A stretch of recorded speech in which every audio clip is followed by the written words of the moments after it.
I would love to be, 12 years old today, and to be able to have all this material out there, to be able to buy a DVD like this with all this new supplemental material, to be able to download it from the source, to be able to find clips of it on YouTube, to be able to go to all of these different conventions, right? It's such a huge, huge world. On the other hand, there was something about growing up as I did in the 60s, and early 70s, and being young and not having that kind of access and having to dig for it. I don't know, maybe it made it more special because it was so rare. I don't know. In my mind, I don't know how to compare this to, but I just know that I loved growing up, and I loved monster movies, and I've loved my life being able to be part of it. That's the thing about Stan Winston Studios, is that Stan was really great at recognizing up-and-coming talent. And so there were some established people, who, some of which stayed on and came back to Stan Winston's over the years, and some who just literally moved on with their careers. But a lot of them started on Leviathan.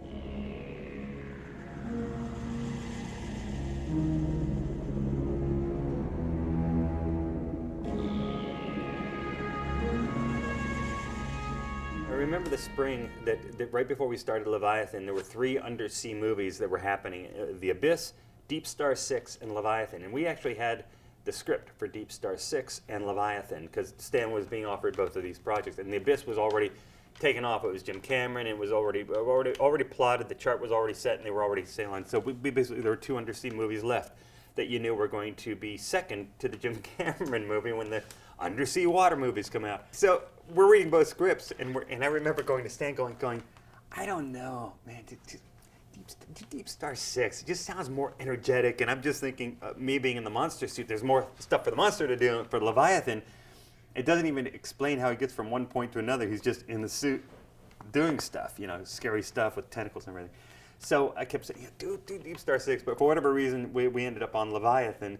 And then the next summer, I think it was the next summer when all 3 movies came out, and what I was thinking happened was not quite the same. I mean, The Abyss took off. It was big and it was great. And then the other 2 movies were sort of competing to see who could be kind of the lower of the 2. We were aware that they were all these things were coming together at the same time, and we kind of thought, there's 2 ways you can go. You can worry very much and try to gather as much information and be as informed as possible, because information is power, or you can just go, let's just do our thing. Let's just do what we do and see how it goes, right? And in terms of competition, Deep Star 6 was a lower budget film, probably lower budget than our film. It was The Abyss that we were really going, hey, shouldn't we be working on that movie? Because that's Cameron, and we had just heard a lot of great things about it. But the funny thing was, the director of Leviathan, George Cosmatos, who was this hilarious Greek guy, very passionate, fun guy. He said when the thing came up about James Cameron is doing an underwater movie, he said, "Boys, we're going to show Cameron how it's done."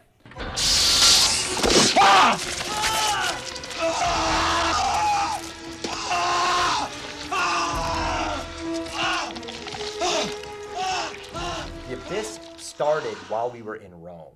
Jim called Stan while we were in Rome and told him that his next film was going to be The Abyss. So we were, in the middle of doing an underwater picture, and the next picture was going to be an underwater picture. But I don't think that's why we didn't do The Abyss. I think we didn't do The Abyss is because Stan wanted to direct his next film. I think that's what it was. And he knew that he couldn't give Jim Cameron half of his attention. It had to be all or nothing. So he chose nothing, which to this day, I was the right move, the wrong move. Jim came back to him on Terminator 2. Jim came back to him on Avatar. It's not like it destroyed their relationship, and maybe in some ways it kind of strengthened it. Once Jim worked with somebody else, he probably went, you know what, I need Stan. And, it could have been probably a very strategically good thing. Stan, being Stan, loved to save the day, He loved that role of the can-do guy who was capable of doing anything, right? When we were working on, I believe we were working on Pumpkinhead, Predator came through, And they were like, they had shut the movie down. They wanted a new creature, and we had like 6 or 8 weeks to build it. And Stan was going, "We can do this." And we were in the back going, trying to get his attention. No, no, it's impossible. He was right. And, the rest was history. So it was a similar situation with Leviathan in terms of the dive suits. We had started working on the creature stuff, and it was sort of that was within our wheelhouse of the drippy, slimy creatures and close quarter, aliens, the Thing ripoff, all that stuff that was being done at the time. But the dive suits were being built by someone else, and the production team got a little bit. They lost confidence in the other group, and I'm not saying that they should have. I think they probably could have followed through, but people in Hollywood tend to get flighty and they tend to get panicky, and it's too important to take a chance. So Stan took the job on of basically doubled our workload, and we were already jammed up against the wall, and that was another thing where we were like almost revolting against him, where it was like us coming at him in the break room, and him backing up. I remember him backing up and bumping into the TV, almost knocking the TV over, and saying, "Well, now wait a minute, boys, let me explain." Stan pulled us aside and said, "You guys are so far behind in your creature schedule, and you're so almost over budget that I have to say yes to these dive suits so that we can extend the amount of time we have to finish the creature and have the money to finish everything." To which the lifers, we were all going, "Stan, that makes no sense. We're going to double the amount of work we have, and we're only going to increase our time by a little bit. So it's not like we're suddenly going to double the budget and double the time." Because they were locked into starting in spring. They were locked in. It was going to happen one way or the other. You know what I'm saying? So, but he really just kind of put his foot down. Like I said, very patriarchal. "I don't care. This is what we're doing. Live with it." That's one thing about Stan that used to be frustrating to us, because we'd be working on a movie and we would have 4 months, to come up with the creature. Stan did the Predator in 5 weeks, and meanwhile we hear Rick Baker has 9 months to make one Bigfoot character for Harry and the Henderson. Stan, come on. And his response was "I would never ask for that much time." He said, "I would never ask for that much time. You just keep going over the work and over and over and over." And we're going, "Yeah, but there's not this rushed feeling, this frantic pace, this craziness." And in the end, it's a wash. Who cares, how long something took, as long as it comes out looking good, And I'm the first to say that I liked Harry from Harry and the Hendersons more than Leviathan creature. At one point, I'll never forget, George wanted to see as many different concepts for the finish of the dive suit. So we each had like an assignment. Like George wanted to see like yellow and black. He wanted to see white and black. He wanted to see the one that I did, which I don't understand. He was thinking about the deep dive suits that have those kind of copper. So, copper pot, he called it, the copper pot suit, which I had to literally paint a version of Steve Berg's beautifully drawn, super slick, modern dive suit to make it look like it was all made out of like copper pot material. There's not enough time. Yeah, you've got time. Just do it. I'm gonna die. I ain't gonna die. Oh. I had never heard Stan yell. Never. In my experience, I heard Stan yell until Leviathan.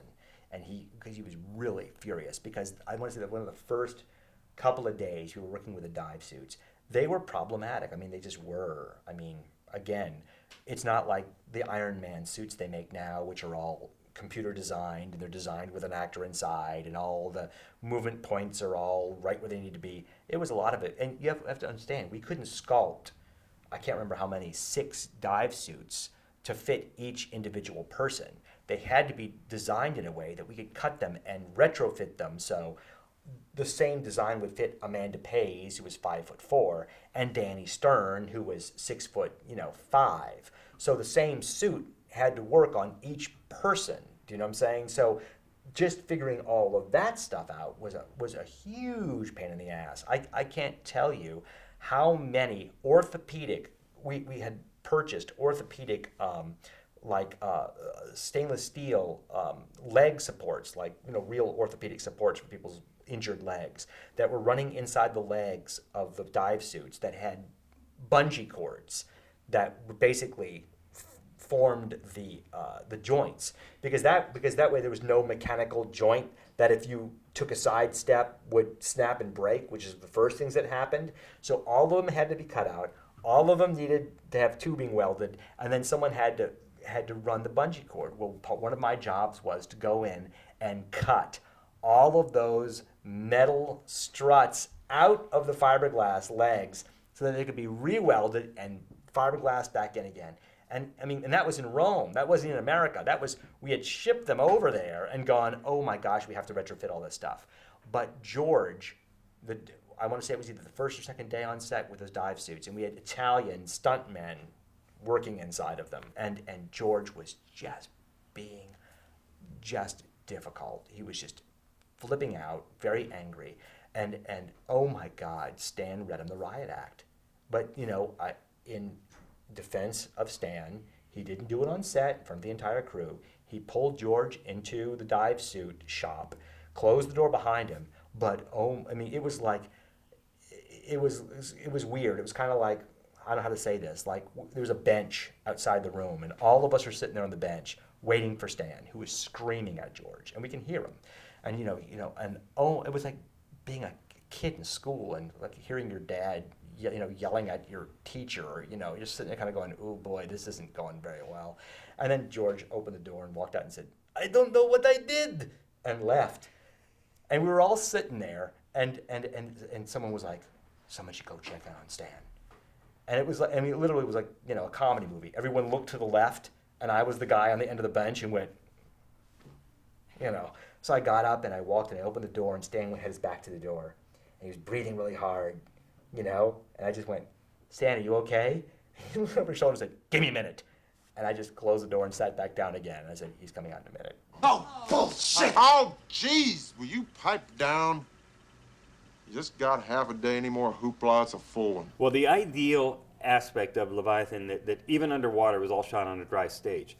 So they would overcrank the camera so it would play a little bit under speed. So you felt like there was the density of water that the characters were walking through, and they would burn these flares that we could do when we were in the studios in Italy because their health codes were slightly less than healthy. And you just have to wear a mask. But we would get this sediment floating, this ash drifting would look like sediment floating in the air. And then they had this really light, almost like a fuller's earth, really light powdery dust on the floor. And we built these little bellows into the soles of the boots, so when you'd step on them, they had these little vents, so it would kind of blow this air out that would just move the dust. So all these really clever little details, and it really is it's been years since I've seen the movie. But even the last time I saw it, I remember thinking that's still pretty effective. It's still pretty damned effective. The only problem was shooting in slow motion. You couldn't do dialogue effectively.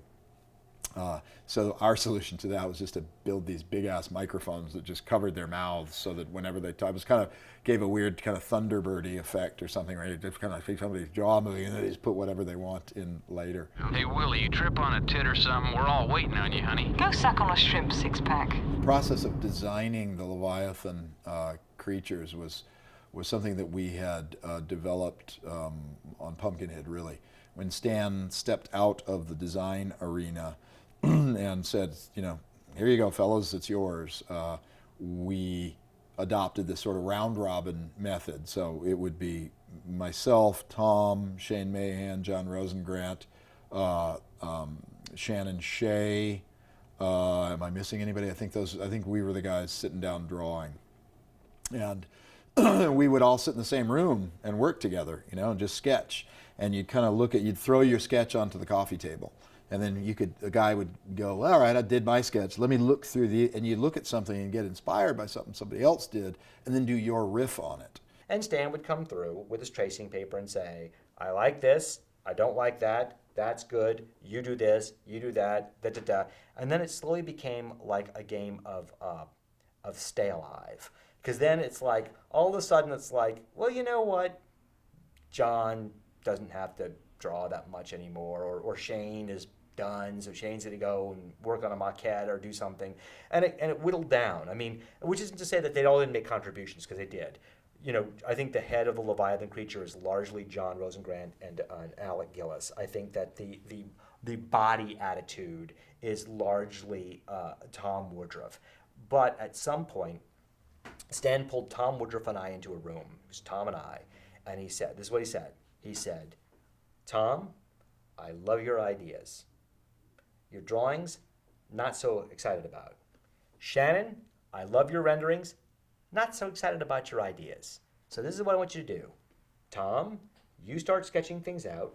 Shannon, you render Tom's drawings. And that's what happened. So Tom would sketch something out, and he would hand it to me, and I would take it, and I would render it out. And it's not, I mean, and again, it's not like, you know, oh, I'm, you know, not at all. It was, I mean, Tom and I were working as a team. So Tom would draw something, he'd discuss it with me, and I would take it, and I would render it all out, and Stan would go, oh, great, you know, because it was done. Meanwhile, George would come in, and George would look at the designs and say things like, you guys are like hairdressers. I tell you, take a little bit off and you cut all my hair off. I said a little bit and now it's this, and you did a little bit and now it's that. So what we ended up with, and I don't know if anyone has used this term yet, we ended up with what I call monster stew. It was just like everything. It was everything. Teeth, tentacles, fins, arms, heads, eyes. It was just all there. I mean, there were scales, skin, you know, it's like all there, wrinkles. It's like, what isn't in this creature? It's all there. Everything. It's like we took everything and just went, okay, George. There was nothing that I remembered, nothing that was brought to us. There were some great Ron Cobb drawings. Ron Cobb had done some illustrations, but and there were a few things on that, just the feeling of this sea life creature that was stuck in our world, you know. But there were never any specifics that were pulled from that. And I remember John Rosengrant just started fleshing out this beautiful maquette, you know, that showed this amalgam of different underwater creatures and human heads and all that kind of stuff that was all amassed together to create the final creature. My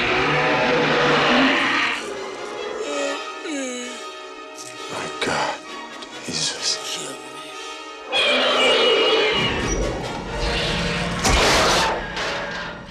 I honestly think it worked better on Pumpkinhead than it did on Leviathan, because conceptually Leviathan for me was always problematic, because it is just a zoo of creatures stuck together without a lot of blending of the DNA, right? This was the thought early on was, do we say that the human and fish DNA mixes and creates a cool looking, you know, biologically plausible, evolved looking creature, or is it a freak show? And Cosmatos really wanted the freak show, you know, felt that would be more disturbing. And so that's why you have a, you know, perfectly intact human limb sticking off the side of the creature, and a breast here or whatever, or a human face sticking, you know. So I probably would have liked to, I think the guys would agree with me, to have blended it up a little bit more and developed something that, yeah, we had just done the Queen Alien, and that was one of the coolest creatures ever. So we kind of wanted to stay in that realm of wicked, sleek, beautiful, you know, scary, but freak show. That's what we were going for. For Leviathan, there wasn't any really conscious movement towards trying to replicate or indicate something that was reminiscent of what Rob Bottin had done for the John Carpenter movie, The Thing. There were certainly techniques that were shared between the two, you know, putting cables on things, you know, all the air bladders, all that kind of stuff, right? All that stuff, but there was never any idea. The thing is, when you get into a movie like that, The Thing was such a pinnacle, right? And it had things like combining two different people in these really weird ways. So if I remember correctly, and even if I'm wrong, I'll say this because it sounds better than the history that was real, was when we had to do the two people combined, there was a conscious decision not to copy Rob Bottin, but to come up with something original, I think.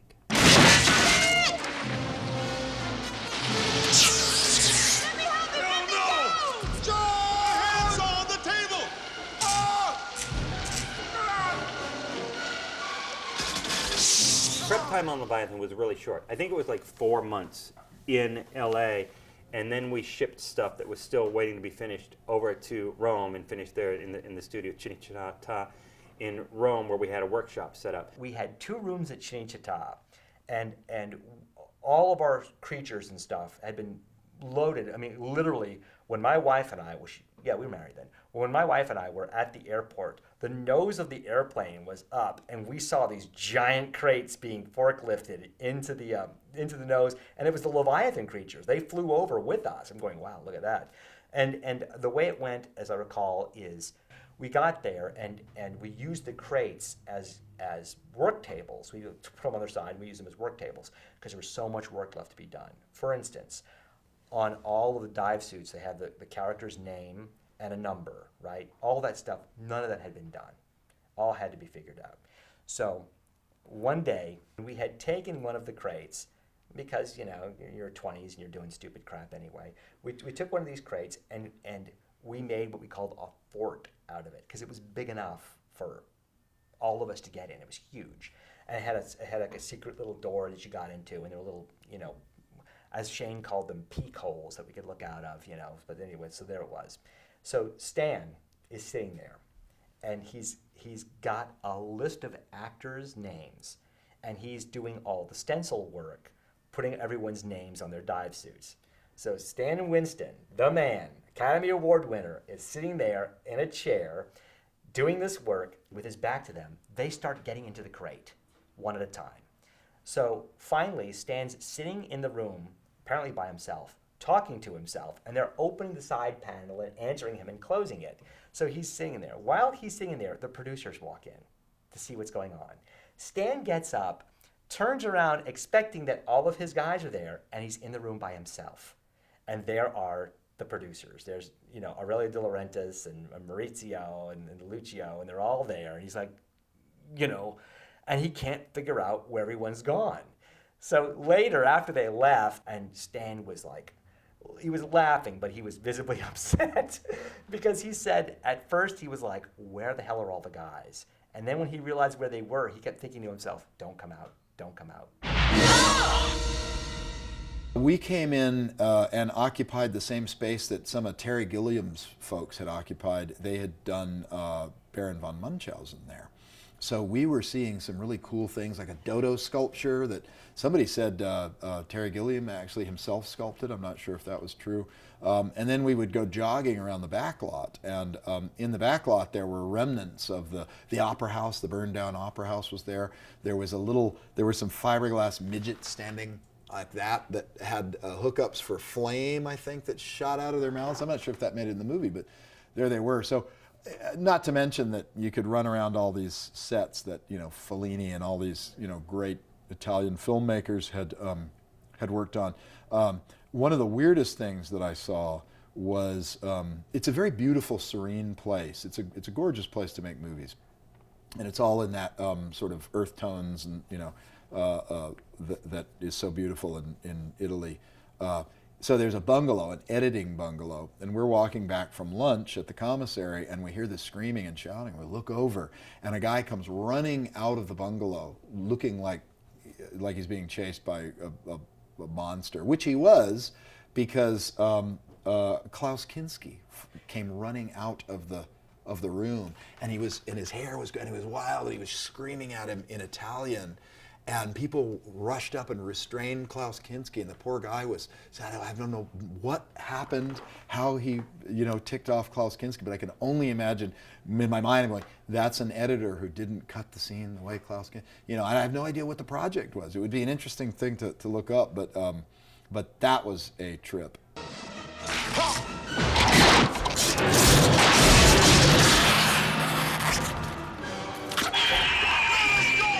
At the time, I was saying that Leviathan was the most difficult suit I'd ever worn. It was the most physically exhausting suit because fitting inside the creature, and I'm providing arm movement and body movement, and that's about all. So I was kind of hunched over. My back was like this, and to make sure I stayed in the suit, we connected my shoulder. I had a backpack on. We connected that to this big nylon rig that would arc the back. So if I stood up, you would never see a person's body standing up, but it would arc the whole thing up. But basically, that kept me crunched, and I could never straighten my back. So once I would go in for a few hours, I'd be like this for hours, and it was so heavy. And there were always the tentacles that were connected and flashing around. And there were times when we were shooting. But then we were shooting on stage. We were inside the ship, and we have all this metal grid work everywhere. And there's water splashing and firing, and everything's going all to hell. And there's these big old-fashioned studio arc lights around. And I remember at one point standing in there on this metal grid and getting this shock of electricity through me every time the tentacle would come out and hit another grid. This little shock. And I remember calling Stan, I said, I keep getting these little surges of electricity every time this thing makes contact. And he goes, does it hurt? And I said, no. And he goes, okay. So we just kept going, but it was the worst suit of any I'd ever worn. Willie, get out! Willie, get out! Watch it! Jones! Jam!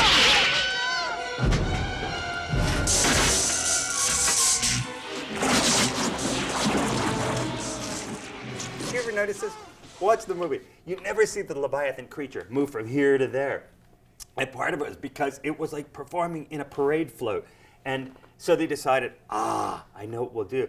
We'll show him here, and then we'll move the camera up here, and all of a sudden, the Leviathan creature is there behind the pipes. And yeah, it's good for those little kind of shock scares. But as a serious artist, for me to not be able to motivate myself, from one place to another. Jesus! Get those people up! Grab a hand! Get out of here! In the end of the movie, when the three of the characters have to surface and they kind of break out of their suits while they're surfacing, then we had to actually put our suits, the underwater suits, which were fiberglass, into the water. So that was no big deal. It was just making them buoyant and having to deal with them. The creature suit, on the other hand, was mostly foam latex. So like a big sponge, it would absorb water. But luckily, the only place it ever had to appear was on the surface. You never had to see the Leviathan creature completely submerged in water, which would have been a whole different thing. But I know we all had to take scuba lessons. We all had to get certified in scuba. I was doing scuba. All the handlers, John and Shane and Alec, and all those guys, they were all on scuba to be able to tend to puppeteering and all the stuff with the monster. But in the end, that final scene was all shot in a tank in Malta that was built right on the coast. So when you get backing up, it's like, an infinity pool where you look at it and it kind of lines up with the actual ocean and the horizon. So it works great. And I would just stand on this little rostrum that had been built. So it was all completely safe and just dealing, the only thing was dealing with the creature suit that would just get heavier and heavier with each, and the more water it would take on it would just get heavier. So I think the creature would just get slower and slower throughout the day. The worst part of it is that everything started rusting. And oh man, I will never forget. I think it was one of the last shots we ever did, and we had these big, levers that were, if you can imagine, there's like a cross like this, and out of the center of the cross there's a cross like this, and there's a lever coming like this, and you pull the lever, and when you go left, right, it's pulling cables this way, and you go up and down, it's pulling cables this way.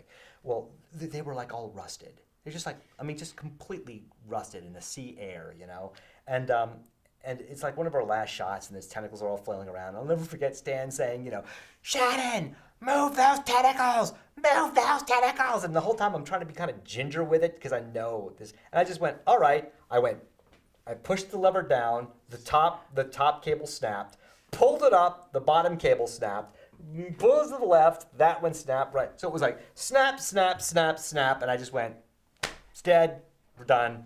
And that was just the end of it. I mean, it's just, by that, it was the end of the film anyway, but I mean, literally, we had puppeteered these things to their expiration date.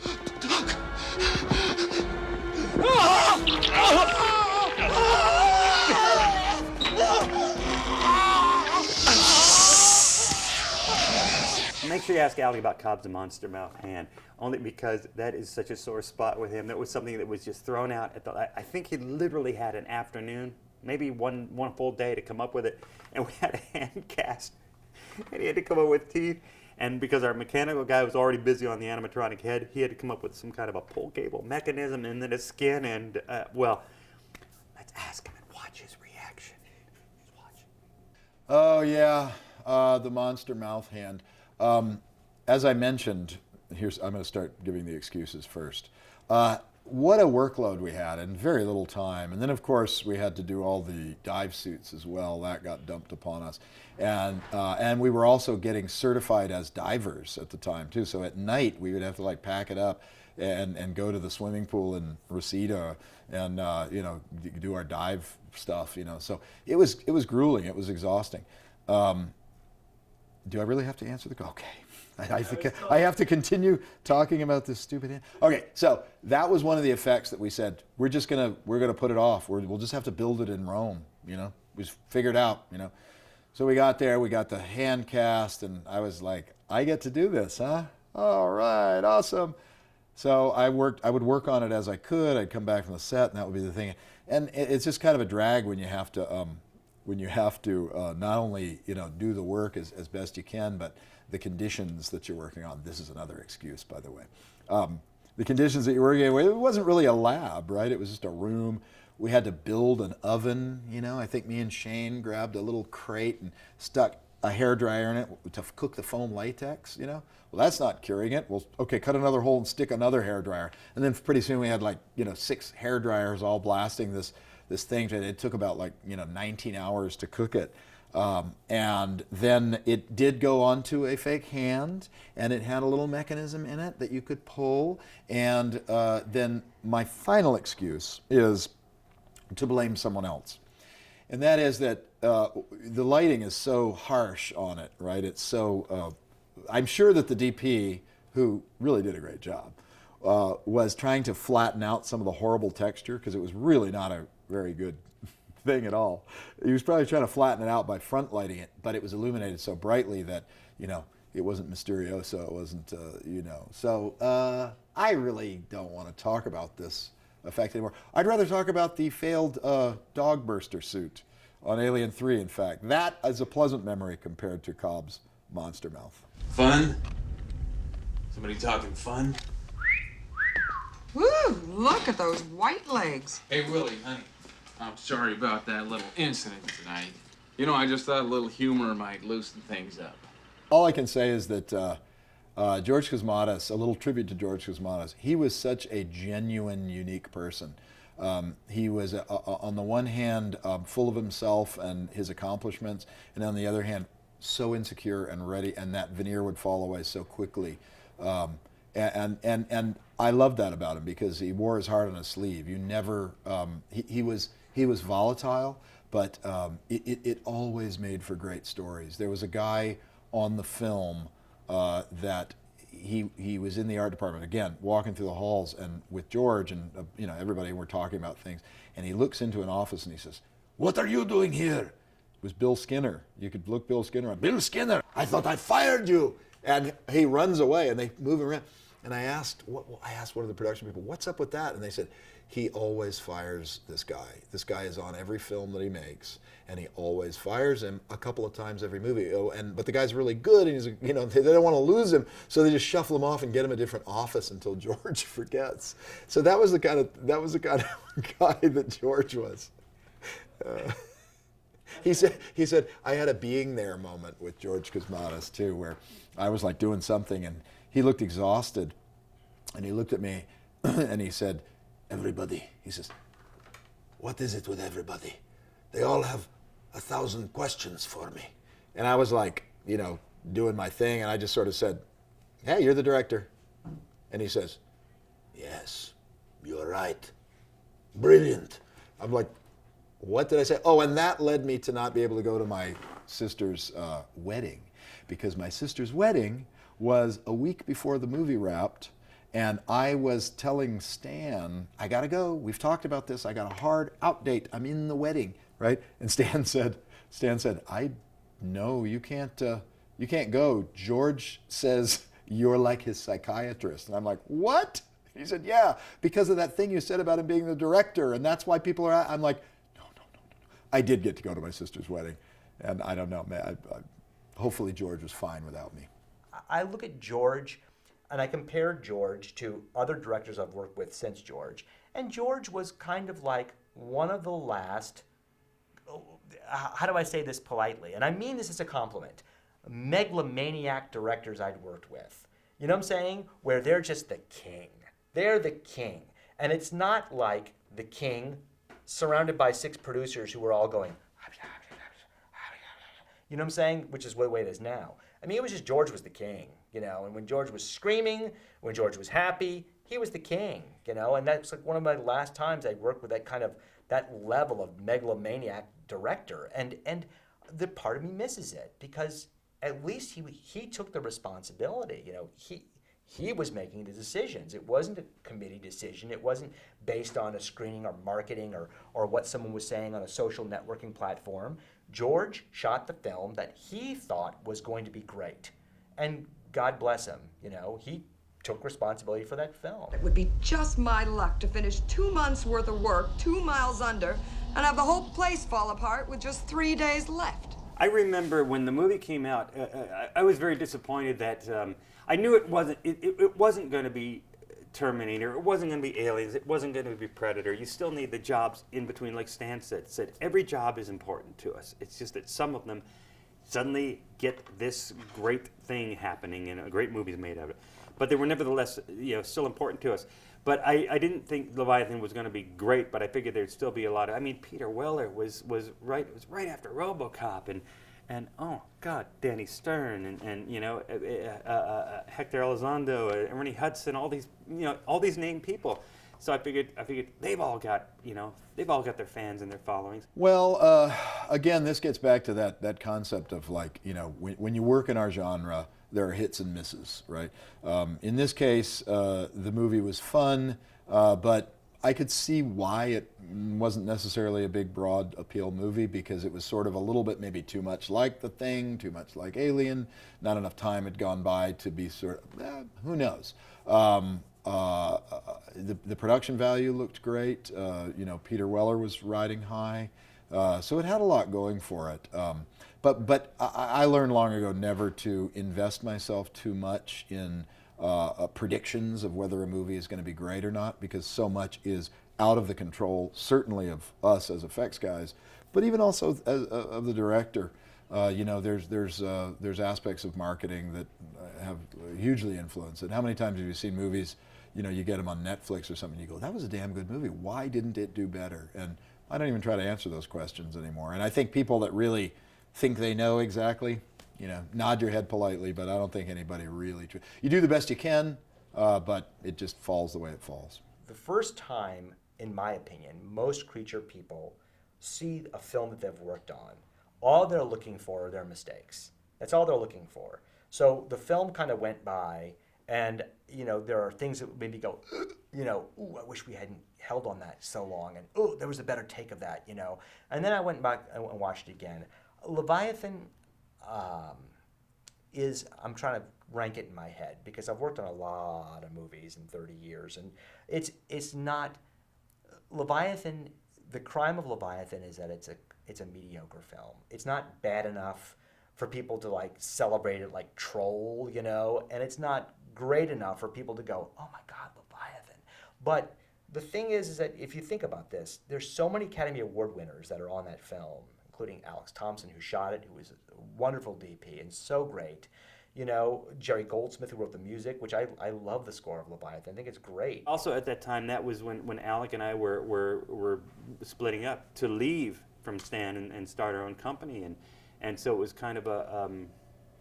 I can't say it was bittersweet. It was just felt like something that had to happen. You know, and like Stan said, he always knew that we were going to be going off and doing other things. He knew that we wanted to make movies, and we didn't leave to become creature guys. We didn't leave to go off and create another shop. We left because we were going to we had somebody interested in a movie that we had scripted and done a short for. And at the time we thought, you know, we're young, this is our moment, let's go out and do it. And Stan was, again, true to form. He handed us off with so much love that shortly after we started our company, because our little movie didn't take off and we needed to feed, and we both got growing families that we needed to feed our families, we needed to, you know, make some income. And Stan sent movies our way. He sent us Tremors, which was our first feature. He sent us Death Becomes Her, and we got an Academy Award for it. He sent us Alien 3. We got an Academy Award nomination for that. So he was not the kind of guy that was ever so small that he felt challenged or threatened or disrespected, that we would just go off and make something of ourselves. He wanted to see us succeed as much as we wanted to succeed.